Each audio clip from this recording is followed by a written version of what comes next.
आज खऱ्या अर्थाने 14 वर्षाचा वनवास हा कल्याण पूर्वेकरांच्या नागरिकांचा संपलेला आहे। अनेक पुढाऱ्यांनी या ठिकाणी नारळ फोडली, उद्घाटन केली, पण माननीय खासदार श्रीकांतजी शिंदे साहेबांनी जे बोलतो ते करतो एक वचनी असे या ठिकाणी यावेळेस सिद्ध झालेले आहे। प्रत्येक वेळी जे जे कल्याण शहरासाठी लागेल ते तळागाळातून करणारे माननीय खासदार श्रीकांतजी शिंदे साहेब।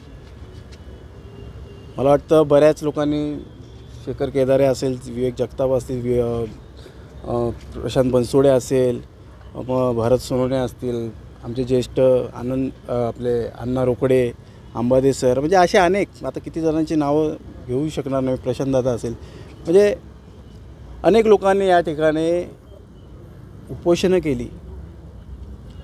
अनेक पुढाऱ्यांच्या दालनात जाऊन पाय घासली, चपला घासल्या आणि ते करत असताना शेवटचं मला वाटतं उपोषण या ठिकाणी जेव्हा बसले होते त्यावेळेस महापौर आमचे राजेंद्र देवळेकर आले होते, श्रीकांतजी शिंदे साहेब आले होते आणि त्यावेळेस त्यांनी जो वचन दिलं की आम्ही या ठिकाणी आपण पुतळा तर उभारूच, पुतळ्याची मागणी होती बाबासाहेबांची, पण माननीय खासदार श्रीकांतजी शिंदे साहेबांनी एक या ठिकाणी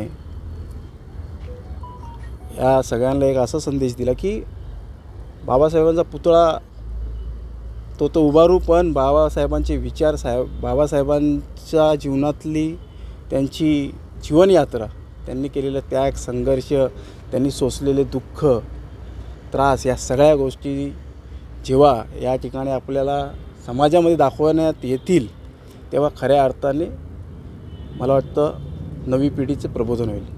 विद्यार्थी वर्ग असू द्या, तरुण वर्ग असू द्या, ज्येष्ठ असू द्या, याच ठिकाणी अनेक जिल्ह्यातून ज्या वेळेस हे या ठिकाणी पूर्णपणे तयार होईल, अनेक जिल्ह्यातून विद्यार्थी येतील आणि मोठ्या राज्यातून या ठिकाणी जेव्हा पाहायला येतील, मला वाटतं या महाराष्ट्रामध्ये एकमेव असं स्मारक असणार आहे जे अनंत काळ लौकिक राहील। मी आवर्जून आपल्या कल्याण पूर्वेच्या नागरिकांना, इतर शहरातल्या लोकांना आवाहन करतो, त्यांना निवेदन करतो की येत्या 10 तारखेला बाबासाहेबांचा पुतळा, मी बोलतो पुतळा नाही तर हे